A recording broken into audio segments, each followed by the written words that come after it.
తరతరాల తిరుమల తనివారని మహిమల తరతరాల తిరుమల తనివారని మహిమల యుగ యుగాల జగ జగాల హృదయ డోలల శ్రీ వెంకటేశ లీలల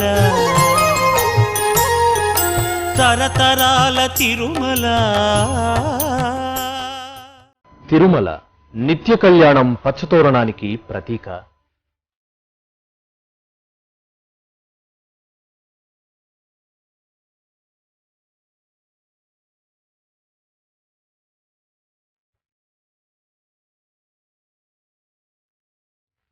తిరుమలతో పాటుగా తిరుచానూరు, తిరుపతిలోని ఆలయాల పరిపాలనను తిరుమల తిరుపతి దేవస్థానమే పర్యవేక్షిస్తుంటుంది. 1933లో తిరుమల తిరుపతి దేవస్థానం ఏర్పడింది.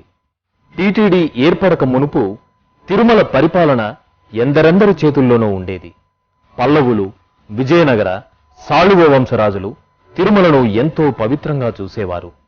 ఇక్కడ స్వామివారికి నైవేద్యాలు సమర్పించేందుకు ఎన్నో మాన్యాలనిచ్చినట్టు శాసన ఆధారాలు తేటతెల్లం చేస్తున్నాయి. ముఖ్యంగా పల్లవరాజులు స్వామివారి సేవలో తరించారు. పల్లవ వంశానికి చెందిన రాజా తోడరమల్లు, విజయనగర ప్రభువు అయిన శ్రీకృష్ణదేవరాయల ప్రతిమలను నేటికీ మనం శ్రీవారి ఆలయంలో చూడవచ్చు. వీరు స్వామివారికి చేసిన సేవకు గుర్తుగా ఈ ప్రతిమల ఏర్పాటు జరిగింది.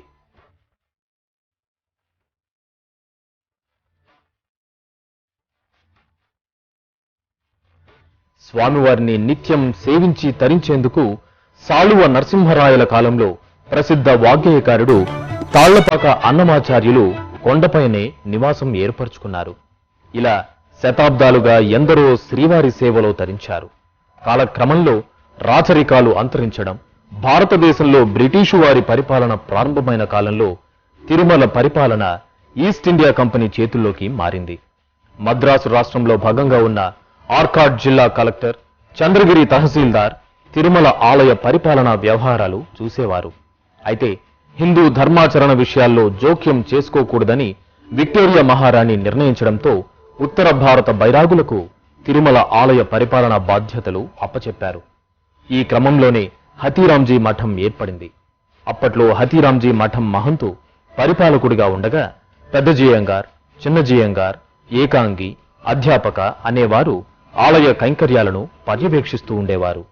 ఇలా మహంతుల పరిపాలన దాదాపు 90 ఏళ్లు కొనసాగిన తర్వాత మద్రాసు ఎండోమెంట్ యాక్ట్ 1933 ద్వారా తిరుమల తిరుపతి దేవస్థానంలో ఏర్పడింది. తొలినాళ్లలో అప్పటి ప్రభుత్వం ఓ కమిషనర్ను నియమించింది. ఈ కమిషనర్ ఆలయ శాశ్వత ఉద్యోగినే నియమించేవారు. అలా 1933 నుంచి 36 వరకు కె సీతారామిరెడ్డి టీటీడీ తొలి కమిషనర్గా పనిచేశారు.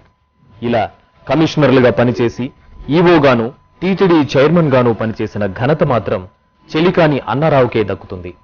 తిరుమల తిరుపతి దేవస్థానముల ప్రగతికి ఆద్యుడిగా చెలికాని అన్నారావు పేరు చరిత్రలో నిలిచిపోయింది. ఇక 1951 ఏపీ ఎండోమెంట్ చట్టంలో చేసిన మార్పుల మేరకు కమిషనర్ పోస్టును కార్యనిర్వహణాధికారిగా మార్పు చేశారు. నాటి నుంచి ఎందరో తిరుమల తిరుపతి దేవస్థానముల పరిపాలనపై తమదైన ముద్ర వేశారు, భక్తుల మన్ననలు పొందారు.